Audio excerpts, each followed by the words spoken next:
የህዝቡ መከራ ከብዷል ሲል ኢሃፓ መግለጫ አወጣም። የትግራይ ሉዓላዊነት የፍርድ ቤት ጉዳይ አይደለም ተባለም።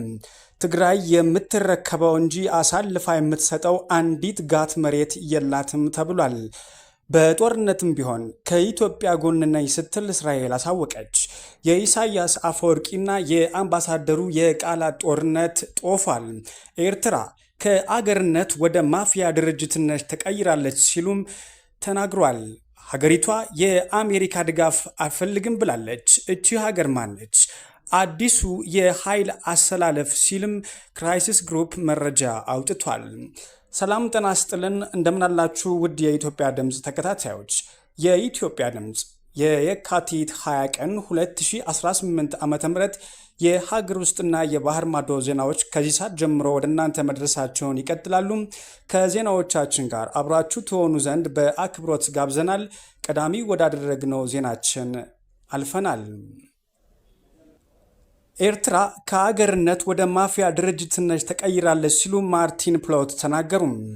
የቀድሞ የቢቢሲ ዋና ኤዲተርና የአፍሪካና የመካከለኛው ምስራቅ የፖለቲካ ተንታኝ የሆኑት ማርቲን ፕሎት ትላንት በቢቢሲ ድረገጽ ባስነበቡት ሰፊ ትንተና የኤርትራው መሪ በመጨረሻው ዘመናቸው የማያባራ እልቂት እየደገሱ ነው ብሏል።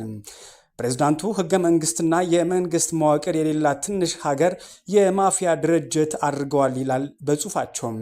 ከወታደር በስተቀር አብዛኛው ህዝቧ የተሰደደባት ኤርትራ የኢሳያስን የጥፋት መንገድ ለመቃወም አቅም ያለው ህዝብ የለባትም ብሏል።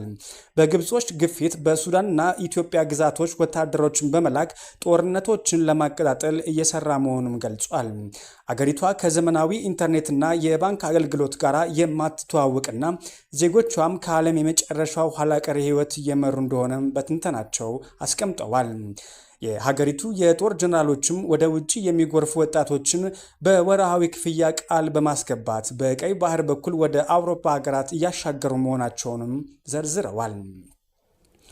የህወሓት ሊቀመንበር ዶክተር ደብረጽዮን ገብረ ሚካኤል በመቀለ ከተማ በተካሄደ ህዝባዊ ሰልፍ ላይ ባደረጉት ንግግር በትግራይ ወጣቶችና በፌዴራል መንግስቱ መካከል ያለው ግንኙነት ወደ ከፋ ደረጃ መሸጋገሩን የሚያመላክት መልእክት አስተላለፉም። ሊቀመንበሩ ከትግራይ ወደ አዲስ አበባ የሚሰደዱ ወጣቶች ከብልጽግና ካራ አያመልጡም በማለት የሰጡት መግለጫ ወጣቶች ስደትን እንደ አማራጭ ከመውሰድ ይልቅ በክልሉ ቆይተው ለሚመጣው ወታደራዊ ግጭት እንዲዘጋጁ የሚገፋፋ ሆኖ ተገኝቷል።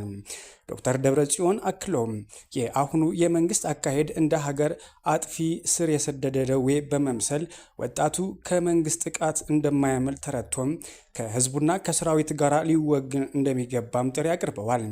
ሊቀመንበሩ በንግግራቸው ሁለተኛ ዙር ዳግማዊ ጦርነት አንዣበዋል በማለት በይፋ መናገራቸውም ቀጠናው ዳግም ወደ ከፋ ቀውስ ሊያመራ እንደሚችልም ፍንጭ የሰጠ ሆኗል። በተለይም በዲያስፖራውና በአዲስ አበባ በሚገኘው የትግራይ ተወላጅ ላይ ያስተላለፉት የታሪካዊ ኃላፊነት ጥሪ የትጥቅ ትግሉን ለማጠናከርና በፌዴራል መንግስቱ ላይ የሚደረገውን ተቃውሞ ይበልጥ ለማነሳሳት ያለመ መሆኑም ያሳያል። የኢትዮጵያ መንግስት ከጦርነት ውጪ በሰላም መኖር የማይችል ነው ያሉት ዶክተር ደብረጽዮንም ባለፉት 8 ዓመታትም የኢትዮጵያ ህዝብ እርስ በርሱ እንዲጋጭ ሲደረግ መቆየቱንም አስረድተዋል። በተጨማሪም ዶክተር ደብረጽዮን ለመንግስት የጸጥታ ኃይሎች ባስተላለፉት መልእክታቸው ፖለቲካዊ ችግሮች በውይይት እንጂ በወታደራዊ ኃይል እንደማይፈቱ ገልጸው በፌዴራል ሰራዊት በልዩ ኃይልና በሚሊሻ ልዩ ያላቸው ወታደሮችም አልዋጋም በማለት ህይወታቸውን የምታተርፉበት ጊዜ አሁን ነው ሲሉ መልእክታቸውን አስተላልፈዋል። ይህ ጥሪ በመከላከያ ሰራዊት ውስጥ መከፋፈልን ለመፍጠር የታለመ የስነ ልቦና ጦርነትም ብለውታል። የኢትዮጵያ ብሮድካስት ባለስልጣን የአዲስ ስታንዳርድ ሚዲያን የስራ ፍቃድ መሰረዙን ተከትሎ በባለስልጣኑ ከፍተኛ የስራ ኃላፊና በፖለቲከኛ ጀዋር መሐመድ መካከል መጠነኛ የቃላት ምልልስ ተቀስቅሷል። የባለስልጣኑ ምክትል ዋና ዳይሬክተር ዮናታን ተስፋዬ ዘ ግሎባሊስት ማሽነሪ ኤንድ ዘ ስትሪሚንግ ኦፍ ሶቨሬን ኢትዮጵያ በሚል ርዕስ ባወጡት ጽሑፋቸውም የዓለም አቀፍ ተቋማትን ትችት የግሎባሊስቶች የሴራ መረብ ሲሉ የገለጹም ሲሆን ጀዋር መሐመድ በበኩሉ የባለስልጣኑ የፋይናንስ ምንጭ ራሳቸው ግሎባሊስቶች መሆናቸውን በመጥቀስ ጥያቄ ሰንዝረዋል። ዮናታን ተስፋዬ ግሎባሊስት ማሽነሪና የኢትዮጵያን ሉዓላዊነት የማጠልሸት ዘመቻ የሚል ርዕስ ባሰፈሩ ጽሑፍም እንደ ሂውማን ራይትስ ዎች፣ ሲፒጂ እና ሪፖርተርስ ዊዛውት ቦርደርስ ያሉ ተቋማት የሚሰነዝሩት ኩነኔ የሉዓላዊት ሀገርን ሕግ የማያስከብርና እርምጃ እንደ አምባገንነት ለመቁጠር የታለመ ነው ብለውታል።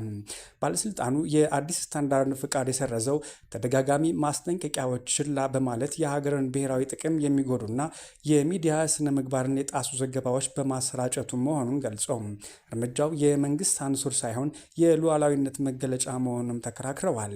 እንደ ዮናታን ገለጻ እነዚህ ዓለም አቀፍ ድርጅቶች የምዕራባውያን ሊበራል ሴቶች በሌሎች ላይ ለመጫን የሚጥሩ የሶፍት ፓወር መሳሪያዎች ናቸው።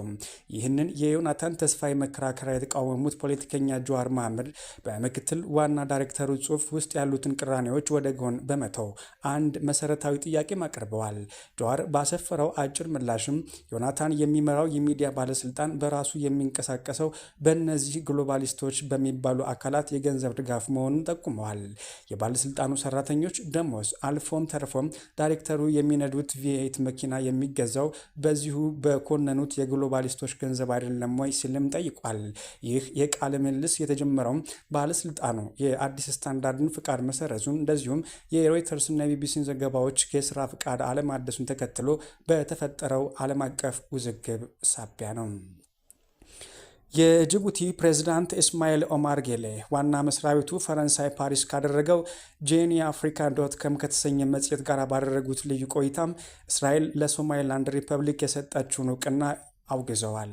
እስራኤል ስትራቴጂካዊ ጠቀሜታው ጉልህ በሆነው የበርበራ ወደብ የጦር ሰፈር የምታደራጅ ከሆነም የአፍሪካ ቀንድ ሰላምና ደህንነት እንደሚፈርስ በጽኑ አስጠንቅቀዋል። ፕሬዝዳንት ኢስማኤል ኦማር ጌሌም በተጨማሪ የተባበሩት አረብ ኤምሬቶች በአፍሪካ ቀንድ ከፍተኛ ግጭት ቆስቋሽ ሆናለች በማለት የከሰሷትም ሲሆን የእሳቸው መንግስት ወታደራዊ ትብብርን ጨምሮም ከሳውዲ አረቢያ ጋር ያለውን ሁለንተናዊ ግንኙነት አጠናክሮ እንደሚቀጥልም ገልጸዋል።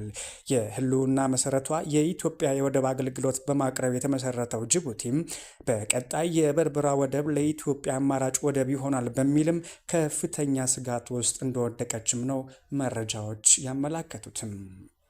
በጦርነትም ከኢትዮጵያ ጎን ነኝ ስትል እስራኤል ተናገረችም። ጦርነቱ በአንድ ወር ሊጀመር እንደሚችልም መረጃዎች እየወጡ ይገኛሉ። በህወሓትና በፌዴራል መንግስት መካከል በቀጣይ ወር ግጭት ሊቀሰቀስ እንደሚችል የአሜሪካው ተቋም አስጠንቅቋል። የግጭት ሁነቶችን የሚተነትነው ክሪቲካል ትሬትስ ባወጣው ሰፊ ሪፖርት ወታደራዊ ውጥረቱ ከመቼውን ጊዜ በላይ ማየሉን አሳውቋል።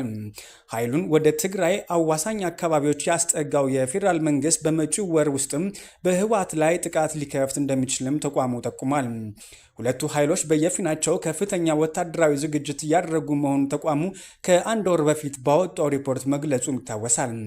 አሁን ላይ ትግራይን በሚያዋስኑ አፋርና አማራ አካባቢዎችም ጦር አስጠግተው የተፋጠጡ የፌዴራልና የህወሓት ኃይሎች ወደ ግጭት የመግባታቸው ነገር አይቀሬ መሆኑን ተቋሙ ባወጣው መግለጫ አመላክቷል። የመጨረሻ ምዕራፍ ላይ የደረሰው ውጥረትም ከፈነዳ በቀጥታም ይሁን በተዘዋዋሪ ከኢትዮጵያና በኤርትራ መካከል ጦርነት እንደሚቀሰቀስ ተቋሙ አስጠንቅቋል።